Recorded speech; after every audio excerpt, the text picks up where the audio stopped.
Hi, I'm Chris Russell with Frabill, and we're here with the new 13-quart Magnum bait station. This item comes in 13-quart and a little bit larger size 19-quart.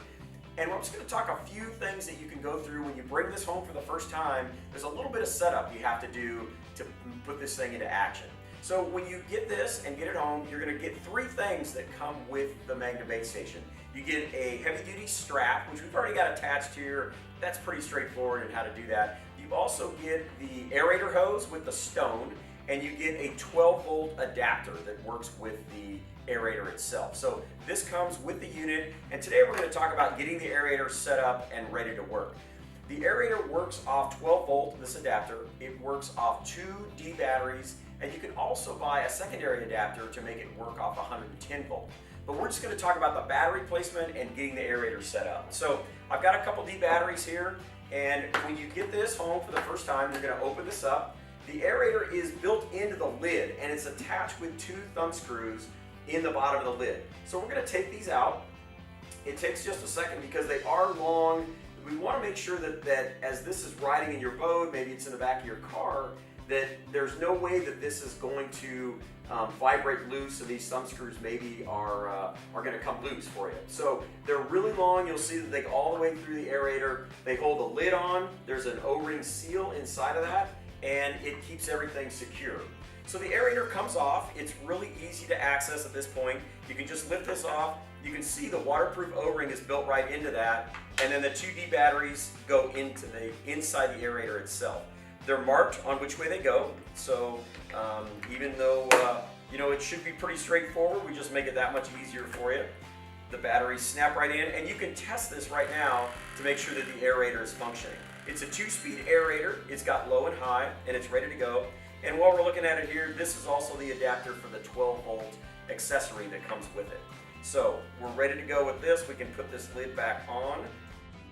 All right, so get this back on there. Now you'll see the adapter for the aerator itself. There's only one hose connection inside the lid for this to go through. So what you're going to do is you're going to take the aerator, you're going to thread this through the lid itself and make sure we go through the right way. If on the back side of this, as you push it through, there's a yellow seal that goes on that. And when you push that through, sometimes that will pop off the very first time. You want to make sure you put that over the aerator hose, and that is what's going to give you a nice seal as it goes through it. The aerator then can be attached, the hose just slides right on, and then the little yellow seal pushes back down into the lid, the aerator slides on, and you can reattach it with the 2 thumb screws. These thread right in. Again, you want to make sure you get these locked all the way in, tighten those completely up so we're ready to go. No tools required for any of this, so that makes it nice and easy. And then to make sure the aerator hose, one tip for everybody out there is as this runs through, this keeps the hose completely out of harm's way. There's no hose hanging outside of your aerator itself. The bait station is all self-contained. There's no problem with pieces getting rattled off, the hose getting caught on anything. But what you do want to make sure is the hose doesn't get kinked and pinched in the lid when you're opening and closing it and accessing your bait. So to make that easier for you, just notice this little molded in piece. We push the hose just around the outside of that and into this little groove built into the lid. So you can adjust this based on using the net, and there's a built-in internal bait net, and we're going to just make sure that that is in there nice and snug. The aerator is now dropped into the cooler itself, and you can just double check and make sure that there's no chance that this is hanging out with too much loop and might get caught in the lid. But it falls right in there. The lid can now be closed and ready to go, and the bait station turned on, and you're ready to go.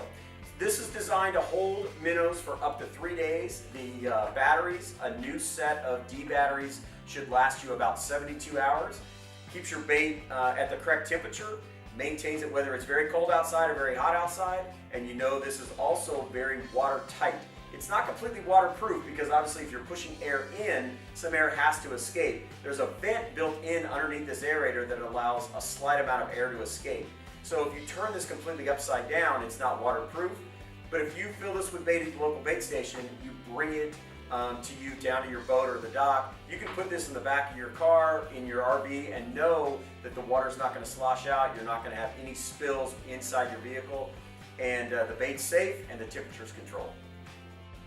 For more informational videos from Frabill, subscribe to our YouTube channel, and we'll look forward to seeing you on the water.